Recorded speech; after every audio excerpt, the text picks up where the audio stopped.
Today we'll start a new topic, that is revaluation of assets and liabilities. Now, what do you mean by revaluation is the value of assets and liabilities change over a period of time, but in the books of accounts it is carried over in the same value. At the same values they are being carried over in the books of accounts year after year. So whenever there is some change in profit sharing ratio or the change in the constitution of partnership, that is admission, retirement, death, or any other changes in the partnership firm, then we should always revalue the assets and liabilities. And after the revaluation of assets and liabilities are done, whatever is the net effect, like the profit or loss, must be distributed among the partners. Now let us consider an example here. When there is on 1st April 2000 a firm has started with land rupees 3 lakh. Now after 20 years, on 1st April 2020, the value of land is still being shown as 3 lakh in the books of accounts. However, now the actual value of the land might be around 30 lakhs. The ratio in the year 2000, in 1st April 2000, was 3:2, suppose, for A and B. Now after 20 years, on 1st April 2020, A and B decide to share the profits and losses in the ratio 1:1. If the land is still kept as 3 lakh in the books, then there is no issue. But after some years, after 2020, whenever the firm will dissolve, at that time the land might be sold at rupees 30 lakhs. And since the ratio is 1:1 now, in that case both A and B will receive 15 lakhs for each. Now, but for this land, as it was 3 lakh earlier, and when it was purchased, A has contributed more in the ratio of 3:2. A has contributed more for the purchase of land than B. But now, while taking the profits, both A and B are getting it equally. So adjustments must be made for change in profit sharing ratio. And while making adjustment, you must revalue all the assets and liabilities.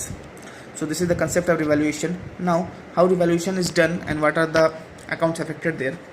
Revaluation account will be credited whenever there is increase in assets or decrease in liabilities. Means whenever there is a profit of the firm.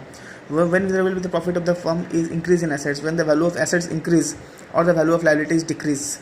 In that case, there will be a profit to the firm, so revaluation account will be credited. On the other hand, revaluation account will be debited whenever there is decrease in asset or increase in liabilities. Means whenever there is a loss, the revaluation account will be debited. Now let us check what is the format of revaluation account. This is the format of a revaluation account. Revaluation account, debit and credit side. For example, if the value of land and building have increased, land increased, building increased, sundry creditors liability, whenever it decreases, suppose we thought that we need to pay 1 lakh to sundry creditors, but sundry creditors told us that they will accept 90,000.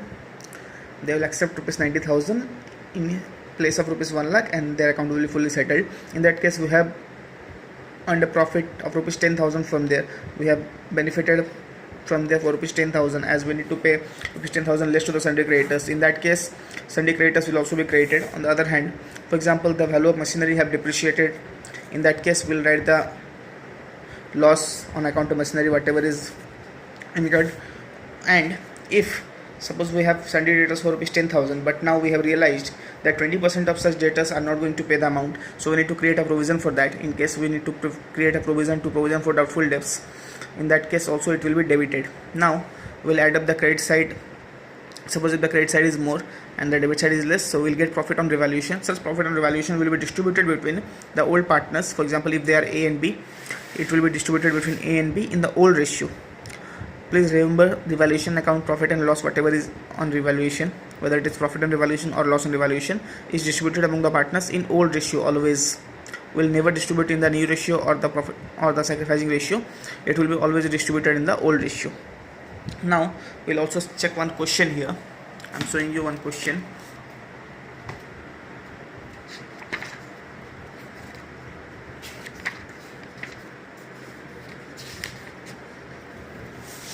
See this question here.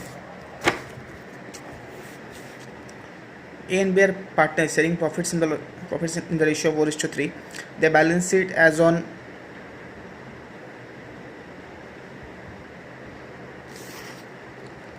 sorry, it's not the question. Yeah, this is the question. Ashish, Akash and Amit are partners sharing profits and losses equally. The balance sheet as at 31st March 2019 was as follows. A balance sheet is given here. Thereafter, the partners decided to share profits in the ratio of 2:2:1. Earlier the ratio was equally. Now they have decided to share the profits in the ratio of 2:2:1. Then, number 1, value of stock is to be reduced to rupees 1,25,000. Earlier the stock was 1,40,000. Now it is reduced to 1,25,000. So stock from 140 to 125, 15,000 is loss. So I've written on the debit side of revaluation account 15,000 as loss. Next, value of machinery is to be decreased by 10%. Since the machinery is decreased by 10%, machinery is rupees 2,50,000. You can see on the liability asset side. So machinery is 2,50,000 into 10%, that is 25,000 is deducted here. Next, land and building is to be appreciated by 62,000. We have appreciated the value of land and building by 62,000. So by land and building, 62,000 will be credited in valuation account as it is profit for us. Next, provision for doubtful debts to be made 5% on sundry debtors. So the debtors here is 80,000. 5% of 80,000 will be 4,000. So provision for doubtful debts is made 4,000 here. And at last we have Akash was to carry out reconstitution of the firm at a remuneration of 10,000. So 10,000 is to be paid to Akash.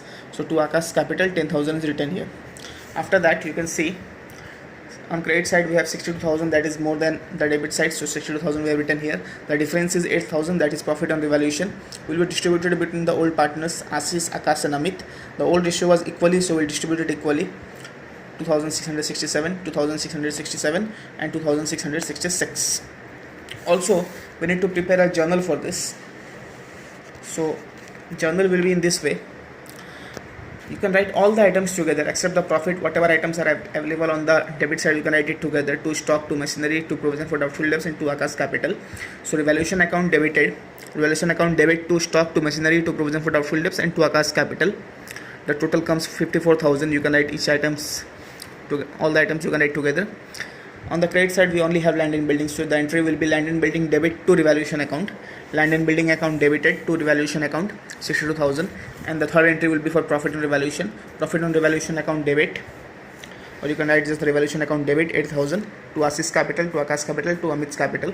The profit on revaluation is distributed among all the partners. 8,000 is distributed among three partners: 2,667, 2,667 and 2,666. Also, the entries for the distribution of general reserve and advertisement suspense is to be made. General reserve was 90,000 there.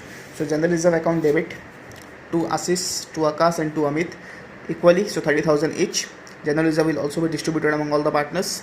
Apart from that, we also had advertisement suspense in the question. Advertisement suspense account 6,000. So this advertisement suspense will also be distributed among all the partners. Ashish capital debit, Akash capital debit and Amit's capital debit to advertisement suspense account equally, so 2,000 each, being advertisement suspense written off. And here you can just write narration as being general reserve distributed. So this was the question and this was the solution that I have shown you. How revaluation account is prepared and how you make journal entries for that, both I have explained in this video. Apart from this, if you have any queries remaining, you can text me or call me on WhatsApp on my contact number. I'll send you a question after this video that you will solve and reply me. Send me the solution personally on WhatsApp. Till then, if you have any queries, please text me or call me. Thank you very much and bye.